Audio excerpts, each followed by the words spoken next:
jadi ahli emas, ahli minyak, ahli nuklir, dan macam-macam. Dengan harapan ketika mereka kembali ke tanah air, mereka mampu mengelola.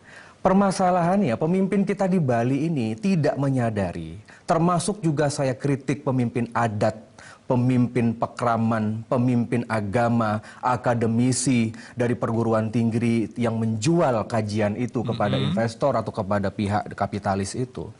Mereka tidak menyadari bahwa ketika pembangunan nanti Bandar Udara Buleleng terjadi dan mungkin proyek reklamasi terjadi, itu adalah menyiapkan suatu lapangan pekerjaan, menyiapkan sebuah tempat pembangunan yang bukan diperuntukkan untuk orang Bali atau umat Hindu lah begitu.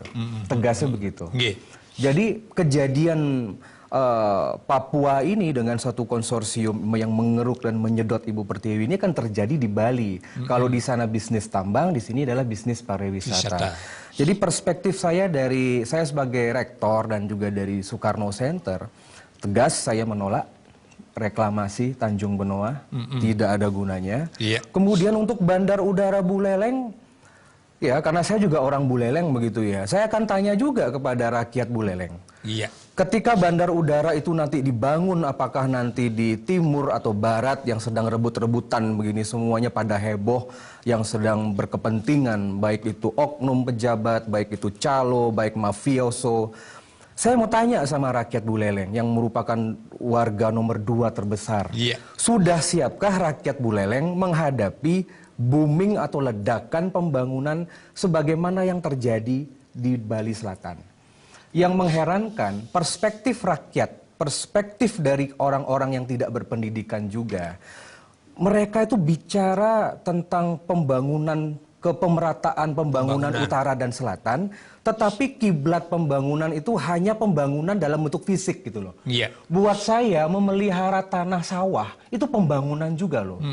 Jadi jangan sampai rakyat Buleleng ini dibujuk untuk memindahkan model pembangunan Nusa Dua Jimbaran itu ke Buleleng, itu akan menghancurkan konsep negara gunung kita. Tidak cocok di sana. Dan apakah sekarang, saya mau sampaikan kepada rakyat Buleleng, Anda baca koran, Anda lihat perkembangan berita. Pedagang-pedagang Bali yang tergabung dalam paguyuban pedagang airport Ngurah Rai, beberapa hari yang lalu demonstrasi.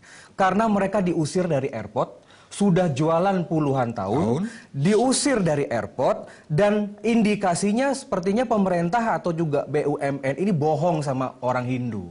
Karena dulunya akan dijanjikan semua pedagang akan ditampung. Dijanjikan 100%, mungkin saya tidak terlalu paham, tapi dijanjikan semua pedagang akan ditampung di airport yang sangat bagus ini yang akan dibuat. Tetapi kenyataannya, rakyat Buleleng harus sadar, 70% dari pedagang yang di airport itu diusir dan tidak dapat tempat. Ya, siapkah anak-anak muda Buleleng, siapkah petani-petani di Buleleng yang pendidikannya juga keluarga-keluarga kita masih di bawah rata-rata untuk menghadapi investor yang jahat-jahat itu? Ya, saya tidak setuju jika airport Buleleng dibangun sekarang, dan saya doakan itu agar proyek itu gagal. Karena kenapa? Rakyat Buleleng tidak siap. Bali Utara itu nggak siap, ngurusin festival saja nggak